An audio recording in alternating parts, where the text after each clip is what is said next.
Et si la femme que vous aimez cachait un secret, avez-vous déjà regardé une femme dans les yeux? L'avez-vous senti vous dire « je t'aime » et pourtant, quelque chose en vous murmurait qu'elle vous échappait? Vous balayez l'idée. Vous vous dites que ce n'est que votre imagination. Mais et si vous n'aviez pas tort? Et si l'amour était toujours là, et qu'elle vous trahissait quand même? Comment une femme peut-elle vous dire qu'elle vous aime et se donner à un autre homme? Cela semble impossible, comme si l'amour et la trahison ne devraient jamais partager le même lit. Mais au fond, chaque homme connaît cette peur. C'est la peur que la femme en qui vous avez confiance puisse encore choisir quelqu'un d'autre, non pas parce qu'elle a cessé de vous aimer, mais parce qu'elle a cessé de ressentir quelque chose qu'elle ne pouvait même pas nommer. Il ne s'agit pas de blâmer. Il s'agit de ce que personne ne nous apprend, en tant qu'homme. Comment lire les signes les plus discrets avant que tout ne s'éteigne silencieusement? Car la vérité, c'est que la plupart des femmes ne trompent pas par haine. Elles trompent par faim. Faim émotionnelle, romantique et même sensuelle. Alors, avant de perdre ce que vous aimez le plus, parlons des raisons cachées qui peuvent pousser une femme à s'égarer, même si son cœur vous appartient encore. Déconnexion émotionnelle. Quand son corps reste, mais son cœur part. Le plus dangereux dans une relation, ce ne sont pas les disputes bruyantes ou les portes qui claquent. C'est le silence. C'est quand tout semble aller pour le mieux, mais que son âme a déjà commencé à dériver. Une femme n'a pas besoin de cesser de vous aimer pour se sentir seule à vos côtés. Elle a juste besoin de cesser de vous ressentir. Vous travaillez dur. Vous subvenez à vos besoins. Vous restez fidèle. Mais si elle ne se sent plus connectée émotionnellement, tout cela devient un bruit de fond. Elle n'a pas besoin de vous pour réparer le monde. Elle a juste besoin de se sentir à nouveau importante. Et parfois, il suffit d'une conversation avec quelqu'un d'autre, quelqu'un qui la voit vraiment, un homme qui remarque les subtils changements d'humeur, qui l'écoute avec toute sa présence. C'est ainsi que les liaisons amoureuses commencent, discrètement, dangereusement. Quand son cœur s'emballe, son corps suit, et soudain, vous vous retrouvez allongé aux côtés de quelqu'un qui était à vous, mais qui ne l'est plus. Vengeance émotionnelle. Quand l'amour existe encore, mais la douleur aussi. Toutes les trahisons ne sont pas le fruit de la haine. Certaines naissent de blessures non cicatrisées. Vous ne réalisez peut-être même pas les dégâts. Une blague à ses dépens. Une nuit où vous avez ignoré ses larmes. Un anniversaire oublié. Elle dit que tout va bien. Elle sourit. Elle passe à autre chose. Mais intérieurement, cette blessure suscite l'intérêt.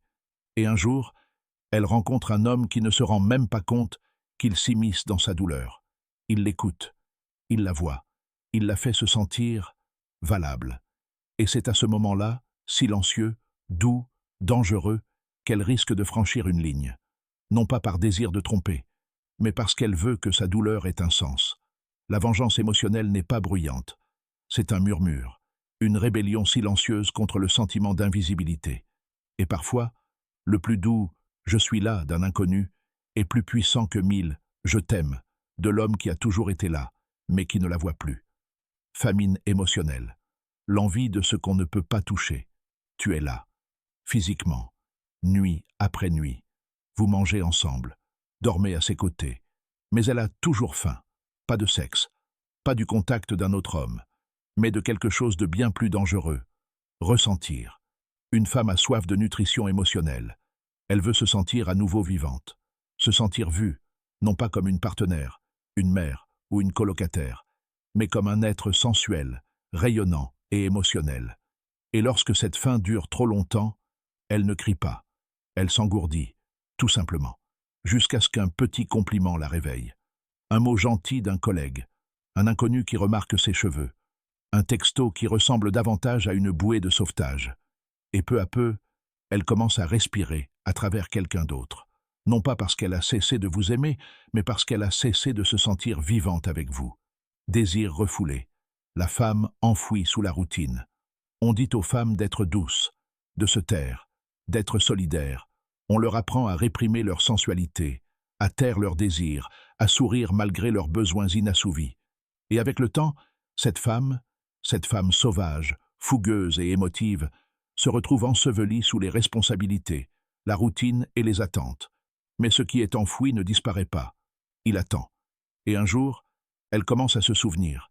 Elle se souvient de la fille qui riait trop fort, qui dansait sans honte, qui sentait le feu en elle et n'avait pas peur de le laisser brûler. Cette femme veut s'en aller.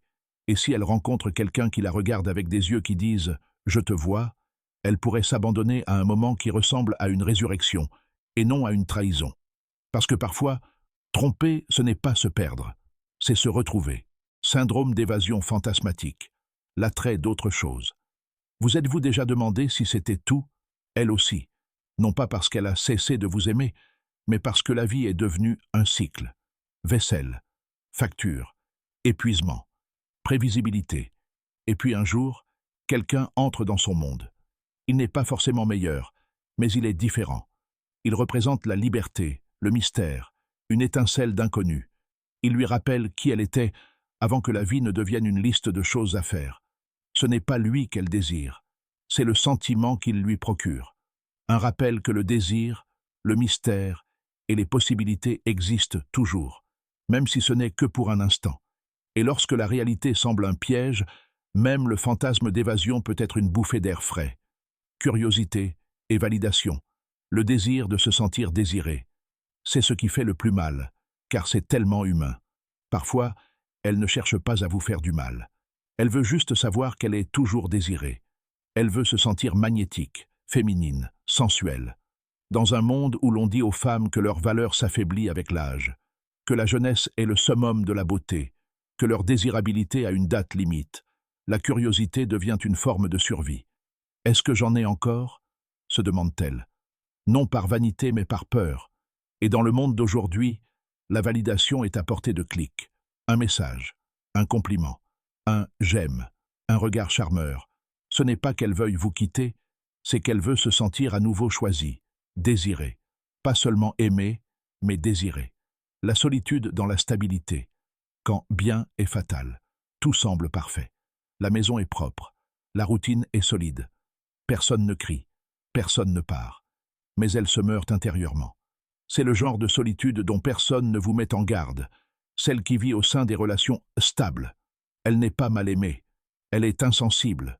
Elle ne court pas vers le chaos, elle court vers les sentiments, la spontanéité, le rire, la profondeur.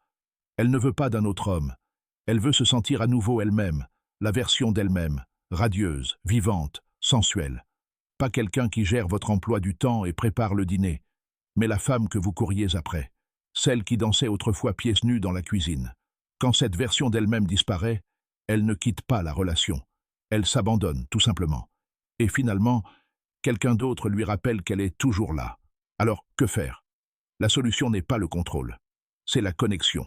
Ne la regardez pas s'éloigner en attendant qu'un désastre vous force la main. Vous devez la revoir.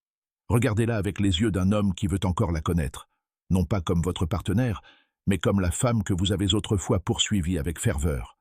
Parlez-lui, pas seulement de factures et de projets, mais de son cœur. Reflétez-lui sa beauté, pas avec des gestes grandioses, mais avec cette présence qui dit « Tu m'émouses encore ». Respectez sa complexité, laissez-lui l'espace de ses émotions, faites en sorte qu'elle se sente en sécurité et désirée. Parce que la plupart des femmes ne vous trompent pas par manque d'amour. Elles vous trompent lorsqu'elles ne voient plus leur reflet dans vos yeux, lorsqu'elles se sentent invisibles dans l'espace qui leur donnait autrefois un sentiment de chez elles. Alors, ne vous contentez pas de la serrer dans vos bras. Observez-la. Ne vous contentez pas de la garder. Choisissez-la, encore et encore. Et si ce message a éveillé quelque chose en vous, ne le laissez pas s'estomper. Agissez, grandissez, reconnectez-vous. Et si vous êtes prêt à comprendre les femmes plus profondément, émotionnellement, psychologiquement et même sensuellement, abonnez-vous dès maintenant. Ce n'est qu'un début.